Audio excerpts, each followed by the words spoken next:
안녕하세요. 마커의 김 교수입니다. 오늘 아침에 이런 기사를 봤습니다. 선대인, 부동산보단 주식, 확고한 믿음 생겨. 뭐 이렇게 해가지고 뭐 수익을 낼 수 있다.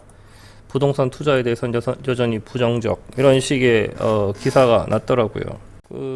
솔직히 말해서 저는 뭐 주식이냐 부동산이냐, 주식 투자는 괜찮고 부동산 투자는 안 좋고, 혹은 반대로 부동산 투자는 괜찮고 주식 투자는 좋지 않다라는 얘기 자체를 동의하지 못합니다.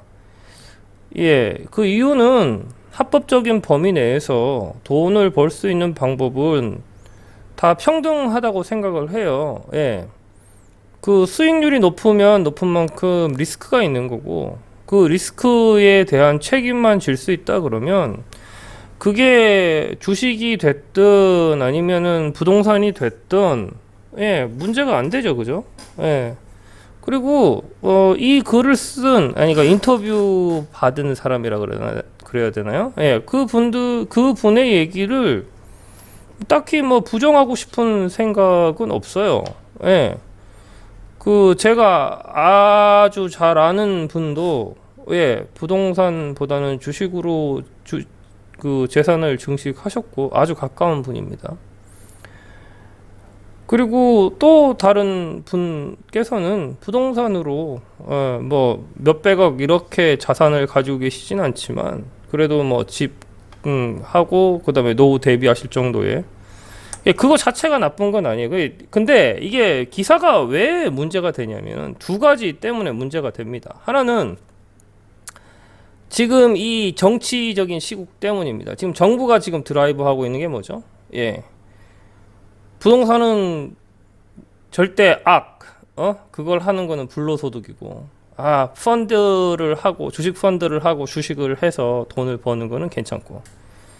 이런 쓰레기 같은 논리로 지금 정치가 진행이 되고 있어요. 경제 문제에 대한 입법을 하는데 그런 쓰레기 같은 개 논리로, 예, 지금 어느 한쪽의 투자 방식을 밀어주는 상황이 발생을 한 겁니다.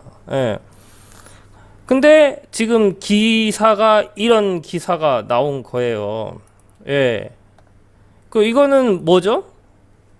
다분히 정치적인 기사야.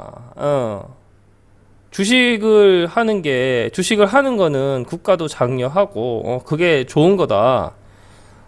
그리고 부동산을 하는 건 나쁜 거다. 그러니까 국가가 그거에 대해서 제재하는 거를 동의하고 옹호해달라.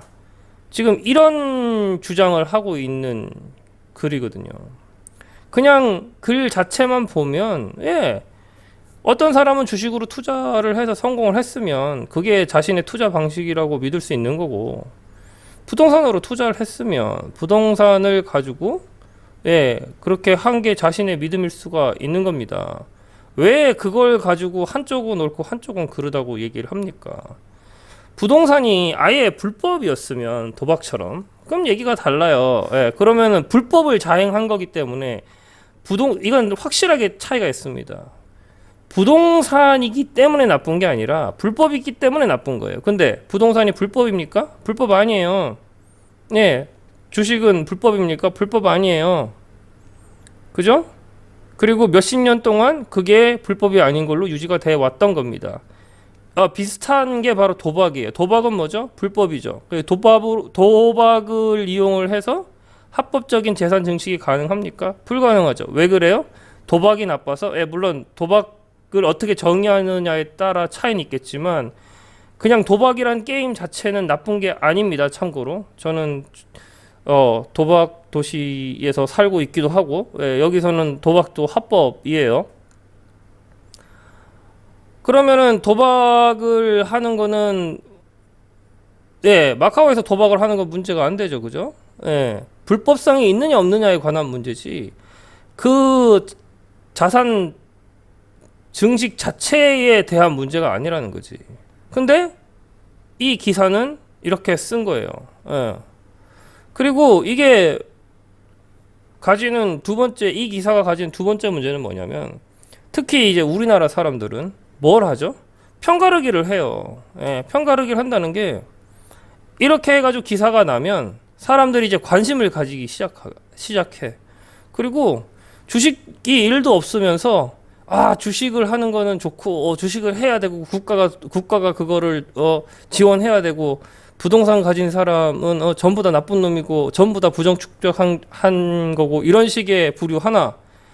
그다음에 웃기는 소리 하고 있네. 부동산이 왜 나빠? 주식이 더 나쁘지? 이러면서 주식을 옹호하는 쪽, 부동산을 옹호하는 쪽 하나. 이래가지고 그냥 댓글이 난리가 아니야. 나 솔직히 근데 딱 깨놓고 얘기해서 그 댓글을 다는 사람의 대부분은 부동산이나 주식이 없을 거라고. 예. 실질적으로 부동산 투자를 제대로, 합법적으로 그렇게 하시는 분들은 이거에 관심도 없어요. 마찬가지야. 주식을 제대로 이렇게 하고 그리고 그거를 공부를 하셔가지고 하시는 분들은 이 기사 자체가 무의미해. 근데 그거 없는 쥐뿔도 없는 애들이 앉아가지고 감 나와라 배 나와라 국가 정책은 이렇게 되고 부동산은 제재를 가해야 되고 부동산은 불로소득이고 주식은 불로소득이 아니고 이딴 식의 얘기를 하고 있다고. 그러니까 이게 제발 언론들은 정신 좀 차려야 돼요. 이 글을 쓰려고 하면 최대로 객관적으로 주식이 이런 면에서 유리하다. 하지만 이런 면에서 리스크가 있다. 판단은 각자의 몫이다. 이렇게 담백하게 글을 쓰는 게 맞는 거지. 이런 식으로 주식을 하는 거는 이윤도 왠지 보장돼 있는 것 같고 왠지 부동산보다 선할 것 같고 사람들에게 이런 식의 매니플레이션 이런 식의 선입견을 갖추는 기사를 쓰는 건 이 언론이 개쓰레기라는 거예요. 근데 우리나라 언론들 한번 보세요. 언론에서 나오는 기사들이 보면 대부분 이 정치 논리에 의해서 좌측 편을 들든 우측 편을 들든 현 정부를 옹호하든 야당을 옹호하든 아니면 반대로 현 정부를 까든 야당을 까든 이런 식의 논리에서 글이 쓰여지고 있고 이런 식의 논리에 의해서 비분 관계하고 키배를 하고 청원을 하고 이딴 식의 행위를 하고 있다고. 내가 늘 하는 얘기지만 민주주의는 아무나 말 그대로 개나 소나 할 수 있는 게 아니라고. 기본적으로 논리와 이성을 통해서 그 사안에 대한 합리적인 판단을 할 수 있는 사람들이 대다수가 모였을 때 민주주의가 가능한 거지. 이런 식의 개쓰레기 같은 기사를 보면서 정작 자기들은 대상도 아니면서 그거에 대해서 감 나와라 배 나와라 그리고 언론 플레이하고 그 다음에 마녀 사냥하고 이게 뭡니까 이게. 제발 정신 좀 차리십시오.